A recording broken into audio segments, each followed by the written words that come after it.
Good afternoon, people. Welcome back to another Crypto Sherpa news video where I bring you the daily crypto news. I'm your host, Paul Bucci, and in today's news episode, we have almost a Bitcoin millionaire, but only if he knew his password.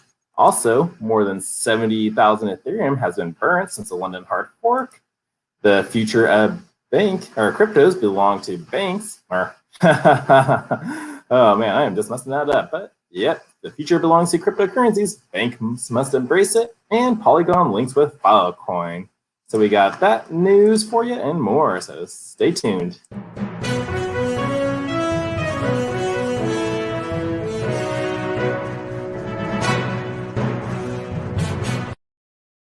All right, we are back. Let me share the screen with you guys so we can get on with the articles. But beforehand, please give this video a thumbs up, like and share with your friends, and subscribe. It does help with the algorithms. And here we go. Also, if you're looking to get into cryptocurrencies and don't know how to, check out Bitcoin Consultants Worldwide. We are a cryptocurrency consultants team here to help you get educated. Here is a website. Just go to bitcoinconsultants.world. Got links down below. Book a consultant. Find a consultant right for you, and book an appointment. You're all set, and we'll get you started. And hey, look at that. There's the Crypto Sherpa. So go ahead, schedule yourself an appointment today. Okay, let's move on with the article. So again, here we go. Almost a Bitcoin millionaire, but only if he knew his passwords. This just shows how Bitcoin passwords are just as important as Bitcoin itself. But if he had not deleted his private key and passwords, the South African engineer Mark Michaels would have around $940,000 worth of Bitcoin. A South African resident revealed that he mined 20 BTC when he was young, meaning that now he is almost a millionaire. Unfortunately for him, he lost his key and password for his Bitcoin wallet. Mark Michaels, a 24-year-old electronic engineer from Pretoria, South Africa, was keen on cryptocurrencies as a kid. More than 10 years ago, when he was in the 7th grade, he explored the internet in order to learn how to mine Bitcoin and eventually began to. He said, I believe I used the original Bitcoin wallet software, which required a wallet key and password to access, Michael said.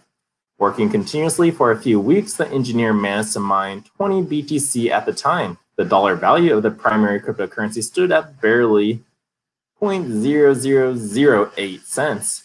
Aside from the fact that its price was insignificant, there was also no crypto platform that would enable him to sell the assets for money. Eventually, he said, I got bored of it as you couldn't do much else on your PC while it was busy and the Bitcoin you mined was practically worthless. Keeping in mind that he was still young and the coins were almost worthless, he carelessly stored his keys and password for the Bitcoin wallet in a text document on his computer desktop. At one point, Michael has accidentally deleted the files while cleaning up his device. And not a good way to secure your cryptocurrencies or your passwords or seed phrases.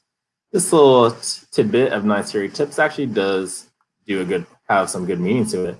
But don't put all your eggs in one wallet. Also use a cold storage. That's right. Be careful with your mobile devices if that's where you store them. Service safety. Always back up your wallets. Be aware of phishing scams. People are going to go after your cryptocurrencies, so be cautious of all of them out there. No one's ever going to ask you for your seed phrase. Understand that, people. Your seed phrase, your money. So if someone else has it, it's like your money is in their pocket. So never give it away if anybody asks for it. Double check the addresses. That's right. When you're sending money, always double, triple check like I always do before you send anything. Check the locks. Avoid storing a large portion of your cryptos on exchanges. I say never store your cryptos on exchanges. They're the third party you're trying to get rid of.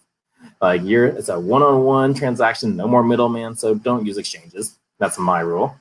Keep your holdings private. Exactly. Never let anybody know how much cryptocurrencies you have. That's your information only. Because if someone knows how much you got, they're going to want it. But yeah, that's some good tips right there. But however, when BTC's price surged to $1,000 a few years ago, the South African made his first real attempt to restore the lost virtual assets. He said, I remember collecting all the hard drives, memory sticks, CDs, and DVDs in the house and carefully going through each of them. This took around a week. I also tried running data recovery software on my main hard drive, but this was not of much use. By then, that drive had been formatted and reused multiple times. Michael's Bitcoin holding is worth roughly $940,000, calculated by today's prices. Nonetheless, he said he made peace with losing access to his assets, comparing his case to predicting the winning numbers of a lotto ticket and then deciding not to buy it. The man who lost access to 7,002 Bitcoin, Mark Michael's case, is not an isolated example. According to cryptocurrency data providers and chain analysis, about 20% of the existing 18.5 million Bitcoin was lost or is in a stranded wallet. This only goes to show the importance of storing the private keys. Exactly. It's so important to do that. While the South African engineer cannot deal with his 20 BTC, Stefan Thomas, a German-born programmer living in San Francisco, cannot recall his password and thus lost access to 7,002 Bitcoin. Doing the math, that means that he would have had around $328 million. So it's not just him, like people are losing their passwords and Bitcoin is just becoming gone forever. So that just shows how scarce Bitcoin actually is. So if there's ever only going to be 21 million Bitcoin out there, you have this man who lost 7,000, other Michaels who lost 20 Bitcoin, Stefan Thomas, that's his name. But like people are losing them from the past who got into it. So this just gives Bitcoin even more value because that's less Bitcoin out there for everyone to have. And if everybody wants it, then that's just going to push Bitcoin's value if you hold it. Yeah, I got lost my words. I got tongue twisted there. But yeah, Bitcoin's price value is going to go up because of how scarce it is. And just the loss of this Bitcoin gives it even more value. But that is that news. So people, be safe with your private keys and seed phrases. Never keep them on a digital textile thing like on your phone. Never do that. Write your seed phrase down. Put it in a safe. Maybe write down another one and give it to someone you trust family-wise, and they can put it in their safe as well. That way you have a backup of it. But that's just my rules to keep your cryptocurrency safe. But I feel, do I feel sorry for him? I don't know. So young, he comes with peace with it, but losing that much Bitcoin, I know I would be no. But yeah, I'm sorry, man. But that is that news. Let's move on to our next article. More than 70,000 Ethereum has now been burned since the EIP 1559. The Ethereum network has removed 221 million from circulation since an update that changed the way miners are rewarded came into force.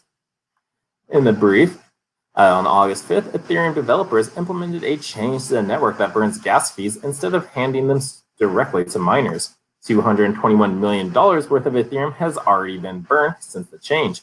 Staking on Ethereum 2.0 surpassed 7 million Ethereum today. The Ethereum network has been on fire since the transaction fee burning update, EIP 1559, came into effect on August 5th. The total amount of coins burned removed from the network circulation has now topped 71 million Ethereum, or $221.5 million. The EIP 1559 burns Ethereum that has been used to pay for its transactions on the Ethereum network, such as swapping a coin on a decentralized exchange or transferring an NFT. EIP 1559 was one of 5 upgrades introduced as part of the Ethereum's London hard fork on August 5th. But before the EIP 1559, the Ethereum network didn't burn tokens, although several Ethereum-based tokens, such as Shiba Inu, burned tokens as part of their monetary policy. Instead, gas fees went to Ethereum miners, a decentralized network of powerful computers that keep the network humming. But now, unless users tip miners will no longer receive those fees, which are instead burned. The network used to determine the gas price according to the laws of supply and demand, EIP 1559, replaced that with a flat fee. Apart from exceptional periods of congestion, it costs 32 GWEI, otherwise known as $2.1. The process is a simple transaction in 3 minutes at the time of writing. Transaction costs are higher for more complicated transactions. It costs about $8.80 to transfer a token on the NFT marketplace. OpenSea, the largest NFT marketplace, is also the biggest gas spender, responsible for 8,750 Ethereum since EIP 1559 came into force. OpenSea's trading volumes has spiked since CryptoPunk's trading frenzy began on July 31st. So, woo, that's pretty cool that much tokens have been burnt on Ethereum. Like, if you ever want to know, like, and see the daily or hourly amount of I think it's mostly the hourly amount of Ethereum being burnt. Check out ethburn.info. That shows you the burn rate in the last hour, which is at current time right now, 165.73 Ethereum. It's really changing every minute, every second, basically. And in total, you can see the article said 71 million. We're now at 72,479. Did it say million? I already closed the article. But yeah, so 71,000. Now we have 72,000 Ethereum has been burned. That is roughly $226 million. So woohoo, Ethereum keeps burning. So once we get past the burn rate of how much Ethereum is being created, then that's when the true fireworks go and you see it as a deflationary asset. But that is that. Let's move on to our next article. The future belongs to cryptocurrencies. Banks must embrace the Lolli survey. The most executives at a large corporation foresee that digital assets will be an important part of the future monetary system, a research concluded. A recent study revealed that 73% of senior executives at financial institutions fear their companies will fall behind in terms of development if they fail to adopt virtual currencies and blockchain technology. 76% believe that the digital asset will replace fiat money in the next 5 to 10 years. Crypto would swap physical money. Physical money is basically already gone. Like, I don't know how many people actually keep cash on their persons at all time. I think I have a 20 just for, why did I even get a 20? Oh yeah, I recycled soda cans. That was the only reason why I have some cash in my wallet right now. Everything's digital now. You swipe a card. Now just, if they switch to a digital currency, now it'll be on the blockchain. If they're on CBDC, that's going to be on the internet. It's just going to be the same thing that they already have, not blockchain technology. But yeah, money is already going digital, and everyone needs to update or move with the times coming. We're heading into a digital world, might as well have a digital currency to go with it. But the multinational professional service provider Deloitte conducted a survey among more than 1,000 bank leaders and executives of financial institutions based in the USA, the UK, China, Hong Kong, Germany, Brazil, Japan, Singapore, South Africa, and the UAE. The goal to determine if these top managers see the future intertwined with cryptocurrencies. The majority of the respondents, with 80%, answered that digital assets would play an important role in the financial industry in the next 2 years. 73% of the executives believe that blockchain adoption is essential if organizations want to be competitive in the future industry. 76% went further, arguing that virtual assets would replace fiat currencies in the next 5 to 10 years. They even predicted that the end of the physical money is near. Linda Poxuk, a U.S. blockchain and digital assets leader at the Deloitte, commented on the results. In the last year, we've seen a significant shift in how the global financial ecosystem is thinking about new business models fueled by digital assets and how this is play a meaningful role in financial infrastructure. Pazak added that the foundation of banking has been fundamentally outlived and financial executives must find alternative ways to create economic growth in the future of money. 43% of the respondents opened that their institutions should adopt cryptocurrency as a payment option among the elderly executives. This figure stands even higher at 63%. According to every sixth person from the survey, regulator barriers are the biggest obstacle for wider digital assets acceptance. 71% fear that the cryptocurrency or that cybersecurity in the crypto space needs improvement. I don't think Bitcoin needs any improvement in their security. They've been holding strong for 12 years now. It's 2021, 2009. Yeah, about 12 years. So they're the strongest one out there. I don't think they need any more improvement. Maybe all these other so-called DeFi networks definitely need improvement. So always do your research to find out if a coin is decentralized or not.